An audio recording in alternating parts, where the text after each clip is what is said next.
ইয়াতে মানে 2 বছৰ আগত যিখিনি প্ৰটেকশ্যনৰ ব্যৱস্থা কৰিছিলে তাৰ পিছৰ পৰা ডিপাৰ্টমেণ্টৰ পৰা ধৰি চৰকাৰ চব শুই পৰিলে। শুই পোৱাৰ কাৰণে এতিয়া খৰালি দিনত একো এটা নকৰিলে।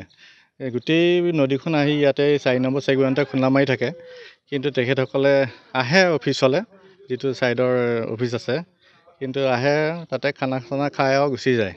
কিন্তু এতিয়া আজি ৰাতি যিটো খহনীয়া হৈছে, এইটো যে তাৎক্ষণিকভাৱে যদি কাম নকৰে, হয়তো আমাৰ পানীটো যদি আৰু ওপৰলৈ উঠি যায়, তেতিয়াহ'লে আগৰ পজিশ্যনটো আহি যাব। হয়তো আমাৰ জামগুৰি পঞ্চায়তৰ যি লতাবাৰী, আৰিমা, বনপুৰৈ এনেকৈ গাঁওখিনি আছিলে, সেই গাঁওখিনি যদি আগৰটো পৰ্যায়ত যদি আমাৰ পানীটো থকাহেঁতেন, এতিয়াতো ৰাখিব নোৱাৰিলেহেঁতেন।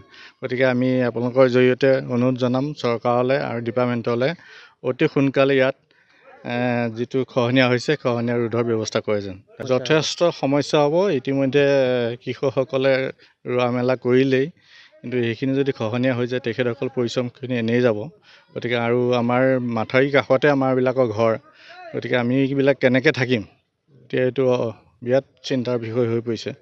2 বছৰ আগতহে একেটাই হৈছিলে। আমাৰ ঘৰৰ গোটেই বস্তুখিনি আঁতৰত দলপুৰ, আওজান এনেকৈ থ'ব লগা হৈছিলে।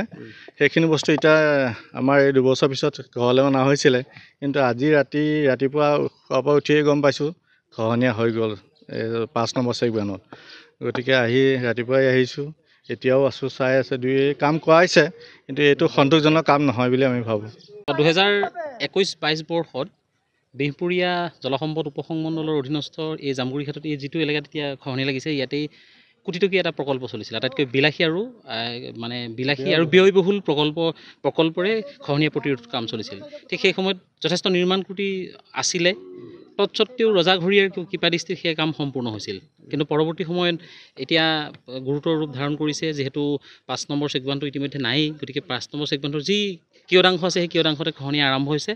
আৰু যদি এই সময়ছোৱাত যদি বিষয়টো সম্পৰ্কত যদি ৰজাঘৰীয়াই গুৰুত্ব নিদিয়ে, বিভাগীয় কৰ্তৃপক্ষই যদিও দিনে নিশাই কামত অব্যাহত আছে, তথাপিতো নিৰীক্ষণতে হওক বা কামত অব্যাহত আছে, তথাপিতো যদি ৰজাঘৰীয়াই যদি এই বিষয়টো সম্পৰ্কত অধিক গুৰুত্ব প্ৰদান নকৰে, তেতিয়াহ'লে সমাগত বাৰিষাত লখিমপুৰ জিলাৰ এই অংশৰ লগতে গহপুৰ মহকুমা প্লাবিত হোৱাটো প্ৰায় নিশ্চিত।